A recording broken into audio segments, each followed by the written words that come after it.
Hello from the Trucking Channel. Today I wanted to read a newspaper article that appeared in the Akron, Ohio Beacon Journal newspaper on July 3rd, 1975. The reason I want to read this to you is Akron was a prominent leader in the development of some of the biggest trucking companies that became fallen flags.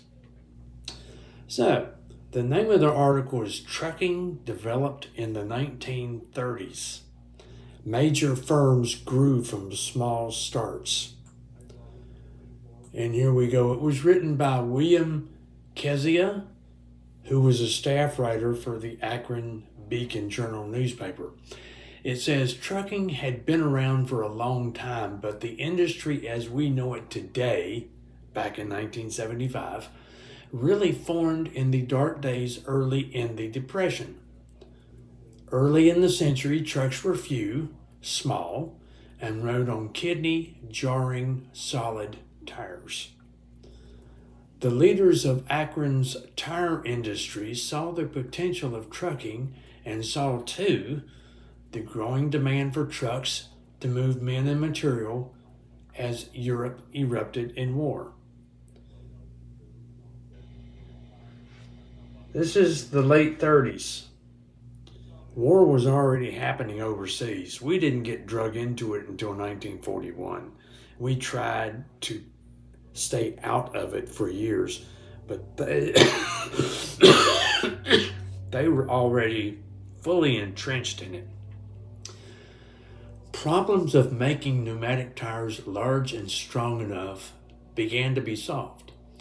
By 1917, Goodyear began its well-publicized Akron to Boston truck run called the Boston Express with tires as cargo.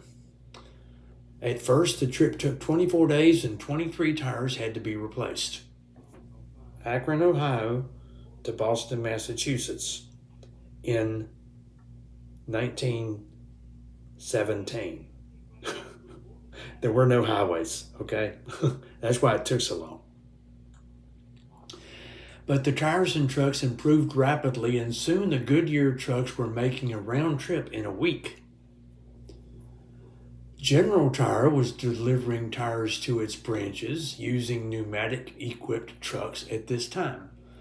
Goodrich, too, had materials being shipped by trucks.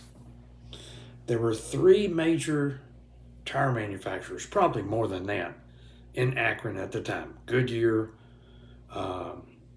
Goodrich, and General Tire. Firestone gave trucking a tremendous national boost with a $2 million ship-by-truck campaign, which fit in beautifully with the snowballing Good Roads Drive. Last week, in my research, I found the Firestone ship-by-truck ads in newspapers all over the country. I'm going to do a video on that because it is so interesting how early Firestone was promoting tires on trucks, specifically tires designed for trucks. And it's amazing because there's so much history that was brought out in those ads.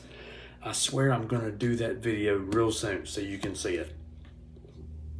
But when I read this article, I didn't even know that that was mentioned in here, but it is.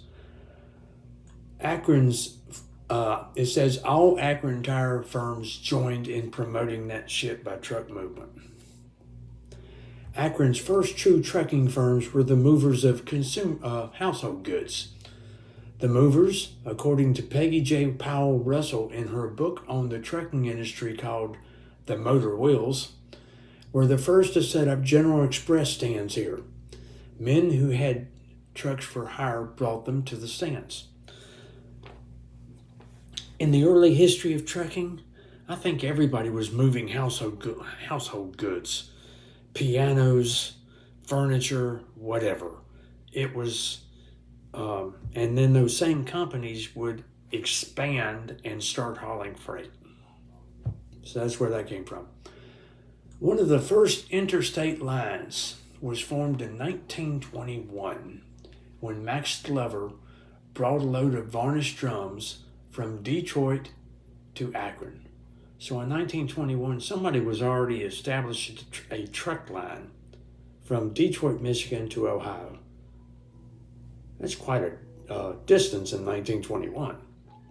You have to go all the way across Ohio. You have to go up to hit the roads in Cleveland, across Ohio, and then make a turn north of Toledo and go straight into Michigan. And Detroit is above the state line. I've driven that route. It's not fun. Not in, even in today's standards, the Ohio Turnpike was not fun. By 1925, W. Lee Cotter was carrying cargo over 1,300 miles of Akron roads. So, Akron was getting pretty big back then. Others followed suit, but the crash of 1929 took its toll. The Depression, it wiped out a lot of people, wiped out a lot of companies. People did not have money. Of course, there were some who were desperate in the Depression to make money, that they scrounged around, bought a truck, and what freight they could find they would take. Okay? And then out of the ashes, it continues on another page. Then out of the ashes rose the really modern trucking industry. This is where it starts getting good, folks.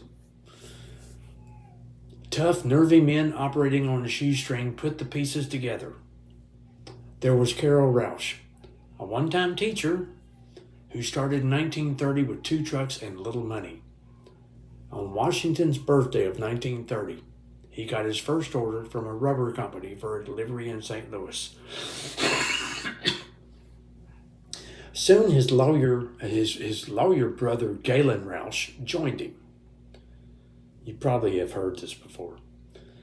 The run was extended to Kansas City, Oklahoma City, and other points in the Southwest. That was the start of Roadway Express. Roadway was far-flung back in that days. Even in the late 30s, early 40s, they had a terminal in Winston-Salem, North Carolina. It grew, it flourished. There are pictures of old Mack cab-over engine with the name Roadway Express, and then underneath it, it's got Winston-Salem painted on it. And eventually, the Winston-Salem terminal moved to Kernersville in the 60s, a massive terminal. Oh.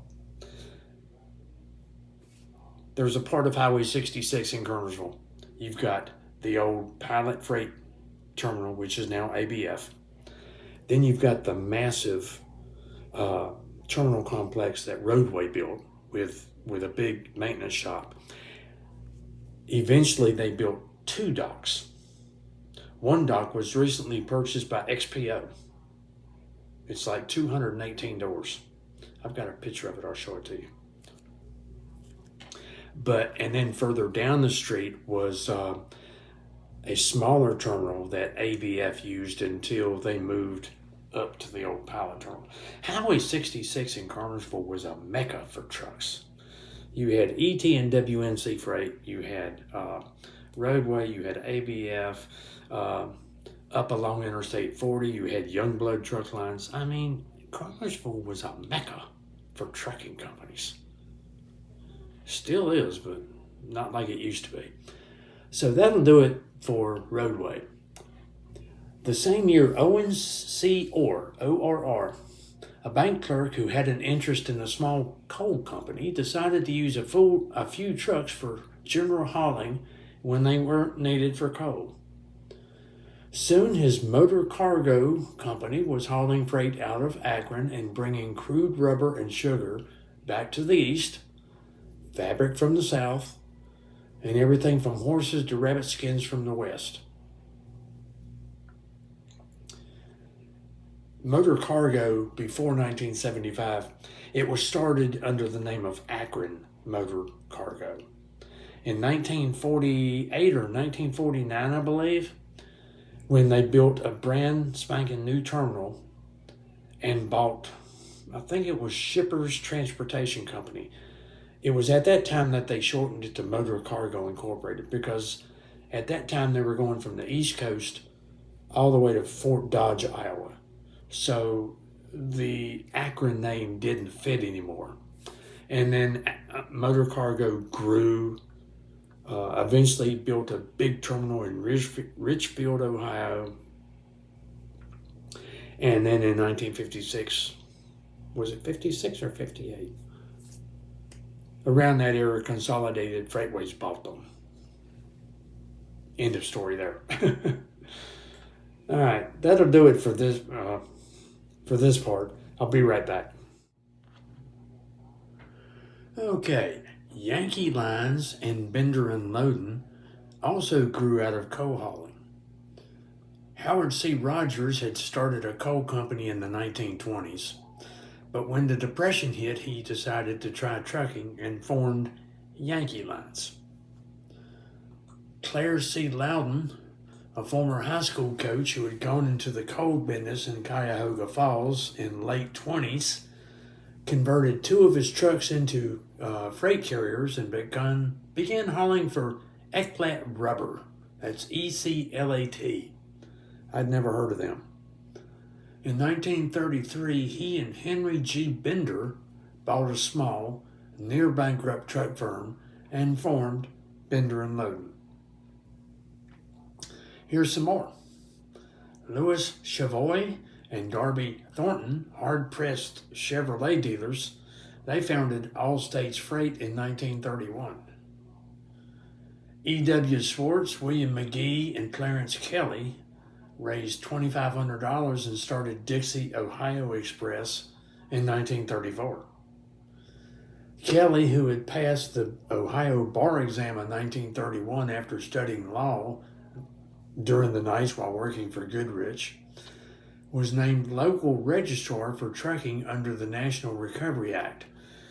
National Recovery Act was a government-run program to help during the war effort. And let me tell you, I've seen stories upon stories of how rough it was trying to run a trucking company during the war. I mean, you could only get so many tires allotted to you, and you had to make them work. The blend of, okay, let's see now, after Kelly was named local registrar for trucking under that National Recovery Act, then for a short time he held the part-time position of secretary of the Akron Trucking Association. So he knew about trucking in Akron. There are many others who should be included as pioneers of trucking in Akron. Some are Milo J. Zimmerman of Freight Incorporated, Edward Parshall of Overland Transportation, W.M. Morrison of Morrison Motor Freight Incorporated, Mike and Lawrence Zeno of Zeno Brothers Trucking, and the Goodyear Rubber Traffic Manager Harry J. Coral. Many of the old Akron firms have disappeared or have been involved in mergers. Enough of the old names live on to serve as a reminder that this is where trucking began. And that's true. You know, this article was from 1975, and they're talking about trucking companies that were formed in the 30s, so history lives on.